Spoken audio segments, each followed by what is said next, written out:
You got me, baby, I got your back. Looking at you, thinking about all of the ways that you know me. I can't get enough. We got the future burning the past, good and the bad, making it last. We are what I want and I want what I already got. Wabarakatuh. Kami dari kelompok 1, saya Nanda Asmar Haryati, NIM 18053616.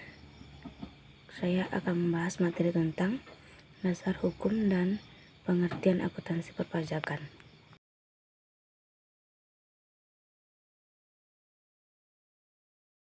Dasar hukum. Undang-Undang Nomor 7 Tahun 1983 tentang pajak penghasilan sebagaimana telah beberapa kali mengalami perubahan. Yang pertama, Undang-Undang Nomor 7 Tahun 1991. Kedua, Undang-Undang Nomor 10 Tahun 1994. Ketiga, Undang-Undang Nomor 17 Tahun 2000. Dan diubah terakhir dengan Undang-Undang Nomor 6 Tahun 1983 tentang ketentuan umum dan tata cara perpajakan sebagaimana telah beberapa kali diubah terakhir dengan Undang-Undang Nomor 28 Tahun 2007, Undang-Undang Nomor 5 Tahun 2008 dan Undang-Undang Nomor 16 Tahun 2009. We will forget what we know, just jump in and let's go for a ride. All through the night, all through the day, turn up. Materi selanjutnya adalah pengertian akuntansi perpajakan.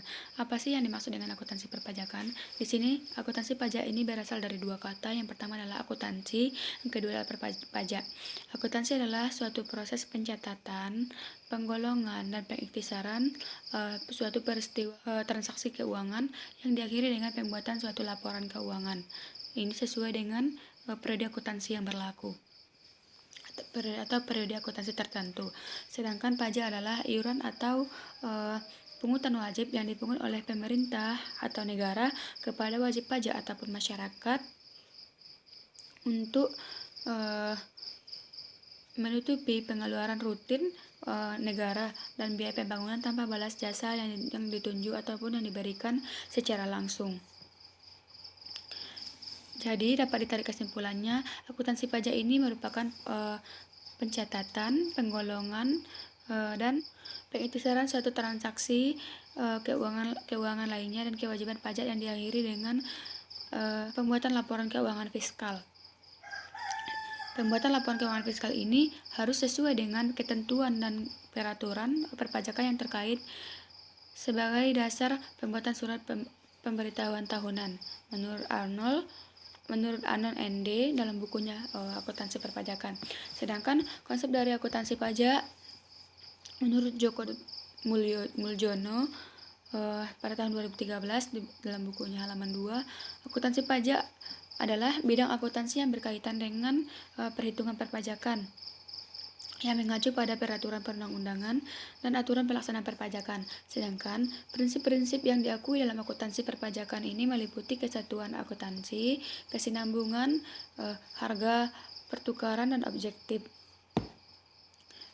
konsistensi, konservatif. Sedangkan fungsi akuntansi pajak ini ada dua. Yang pertama adalah fungsi akuntansi untuk mengolah data kualitatif, yang kedua adalah fungsi data mengolah data yang bersifat kuantitatif, di mana yang bersifat kuantitatif ini mengolah data kualitatif untuk menjadikan laporan keuangan untuk yang membuat perhitungan perpajakan yang kemudian dapat digunakan untuk mengambil sebuah suatu kesimpulan.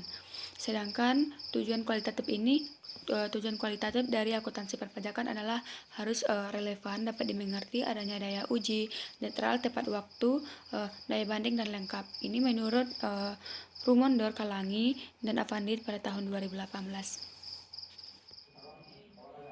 Assalamualaikum warahmatullahi wabarakatuh. Perkenalkan, nama saya Rafika Febriza Martias Putri, NIM 18053-054, Nah, sebelumnya saya mengucapkan terima kasih kepada kedua rekan saya dan di sini saya akan melanjutkan materi yaitu mengenai pembukuan versus pencatatan. Untuk itu mari kita simak dengan seksama, semoga kita sama-sama dapat memahami materi yang akan kita bahas ini. When you come through the room, I know that you know if you fall, I won't be there. Let's light up like the moon. Nah, materi selanjutnya yaitu akan saya jelaskan sendiri. Saya Rafika Febriza Martias Putri. Nah, saya akan menjelaskan materi tentang pembukuan versus pencatatan. Nah, sebelumnya kita akan membahas dulu undang-undang yang terkait tentang pembukuan dan juga pencatatan. Nah, untuk kegiatan pembukuan ini juga diatur dalam Undang-Undang Nomor 16 Tahun 2009 Pasal 28 Ayat 1. Nah, di sini disebutkan bahwa wajib pajak orang pribadi yang melakukan kegiatan usaha atau pekerjaan bebas dan wajib pajak badan di Indonesia wajib menyelenggarakan pembukuan. Nah, sedangkan untuk pencatatan ini sendiri dicatat pada pasal 28 ayat 2. Nah, ini kurang lebih dalam ayat ini dia mengecualikan orang-orang atau wajib pajak yang tidak perlu melakukan pembukuan. Nah, di sini dibunyikan bahwa wajib pajak yang dikecualikan dari kewajiban penyelenggaraan pembukuan sebagaimana dimaksud pada ayat 1, tetapi wajib melakukan pencatatan. Nah, berarti ada beberapa wajib pajak yang tidak harus melakukan pembukuan namun tetap wajib untuk melakukan pencatatan. Berdasarkan ketentuan tersebut, kita mengetahui bahwa sesungguhnya baik wajib pajak orang pribadi maupun wajib pajak berupa badan diwajibkan untuk melakukan pembukuan. Pembukuan merupakan suatu pencatatan semua transaksi perusahaan disertai dengan bukti-bukti yang akurat dan diakhiri dengan pembuatan laporan keuangan. Nah, dari definisi tersebut dapat kita samakan antara pembukuan dengan akuntansi itu sendiri. Namun, kita juga telah membahas tadi ada undang-undang yang menyatakan bahwasanya ada wajib pajak yang tidak harus melakukan pembukuan, yaitu bagi wajib pajak orang perorangan yang peredaran bruto atau penjualan brutonya selama 1 tahun itu nilainya kurang dari 4.800.000.000. Itu dapat menggunakan pencatatan. Jadi wajib pajak orang perorangan yang memiliki pendapatan atau penjualannya itu kurang dari 4.800.000.000 itu tidak wajib untuk melakukan pembukuan, tapi ia dapat menggunakan pencatatan. Nah, sedangkan pencatatan itu sendiri merupakan proses menghitung penghasilan neto dengan menggunakan norma perhitungan penghasilan neto. Penghitungan penghasilan ini biasanya berdasarkan estimasi atau perkiraan dari wajib pajak sendiri. Hal ini diperbolehkan karena alasan misalnya adanya kurang pengetahuan Hal ini diperbolehkan karena adanya berbagai alasan, diantaranya yaitu kurangnya pengetahuan mengenai akuntansi itu sendiri, sehingga dalam pencatatan tidak didukung oleh bukti-bukti yang jelas dan juga akurat. Namun bagi wajib pajak orang perorangan yang memilih sendiri untuk menggunakan pembukuan dalam pelaporan kekayaan dan juga penghasilannya juga diperbolehkan. Nah, berarti sudah jelas ya antara pembukuan dan juga pencatatan, sudah tahu apa itu perbedaan dari pembukuan dan pencatatan dan apa maksud dari masing-masing tersebut. Lalu bagaimana dengan proses pembukuan maupun pencatatan tersebut? Nah, di sini tentunya sama seperti akuntansi pada biasanya. Awalnya tentu adalah transaksi-transaksi yang terjadi. Transaksi-transaksi tersebut lalu disusun dalam sebuah jurnal, baik jurnal umum maupun jurnal-jurnal khusus.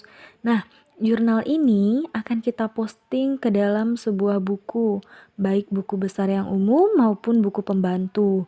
Nah, dari sebuah postingan ini nanti akan disusun dalam sebuah neraca lajur. Nah, neraca lajur dibuat untuk mempermudah kita membuat laporan keuangan. Pada posisi ini, kita harus memasukkan semua akun yang ada beserta saldo akhirnya. Begitu juga dengan jurnal-jurnal penyesuaian yang telah kita buat. Pada neraca lajur, kita dapat menyesuaikan saldo yang awal dan juga setelah disesuaikan. Sehingga kita telah memperoleh saldo dari masing-masing akun itu sebenarnya seberapa. Nah, dari sini kita akan menyusun sebuah laporan keuangan. Nah, dalam laporan keuangan ini sama seperti biasanya, yaitu ada laporan posisi keuangan atau neraca, lalu ada laporan laba rugi. Nah, disinilah terletak bahwasanya adanya pajak dalam akuntansi, yaitu setelah kita mendapatkan laba sebelum pajak atau setelah adanya berbagai pendapatan dan juga beban pokok, lalu kita kurangi pendapatan tersebut dengan beban pokok, lalu kita akan mendapatkan laba kotor. Laba kotor kita kurangi dengan beban-beban operasi, maka kita akan mendapatkan laba usaha. Nah, laba usaha ini akan kita tambah dengan pendapatan lain-lain dan juga dikurangi dengan beban lain-lain. Maka kita akan memperoleh laba sebelum pajak penghasilan. Nah, ini dia letaknya pajak penghasilan. Pajak penghasilan ini sifatnya mengurangi dari laba, karena laba itu akan berkurang apabila kita bayarkan kepada pajak. Nah, setelah dikurangkan, makanya kita akan mendapatkan laba dari aktivitas normal. Inilah peran pajak yang terlihat di dalam laporan keuangan. Begitu juga seterusnya. Laporan keuangan selanjutnya yang dibentuk yaitu laporan perubahan modal. Nah, di sini tentu akan berbeda apabila kita tidak memasukkan pajak sebelumnya pada laporan laba rugi atau laporan saldo laba. Begitu juga dengan yang lain-lain. Nah, setelah kita membuat berbagai macam laporan-laporan keuangan, maka kita akan membuat yang namanya rekonsiliasi fiskal. Apa yang dimaksud dengan rekonsiliasi fiskal? Yaitu rekonsiliasi fiskal ini merupakan suatu bentuk menyesuaikan kembali antara nominal atau saldo yang dicatat oleh perusahaan maupun yang dicatat oleh lembaga pajak. Oleh itu harus disesuaikan kembali. Nah, laporan rekonsiliasi fiskal ini dapat kita lihat sebagai berikut. Nah, demikian video yang dapat kami tayangkan. Saya Rafika Febriza mewakili kelompok saya, kelompok 1. Kami mengucapkan terima kasih atas segala perhatian dan mohon maaf apabila banyak kekurangan. Dan semoga video ini bisa sama-sama bermanfaat untuk kita semua. Dan dengan mempelajari materi ini, semoga diharapkan kita dapat lebih mudah lagi memahami konsep mengenai akuntansi perpajakan. Nah, mungkin itu dulu dari kami. Terima kasih banyak. Wassalamualaikum warahmatullahi wabarakatuh.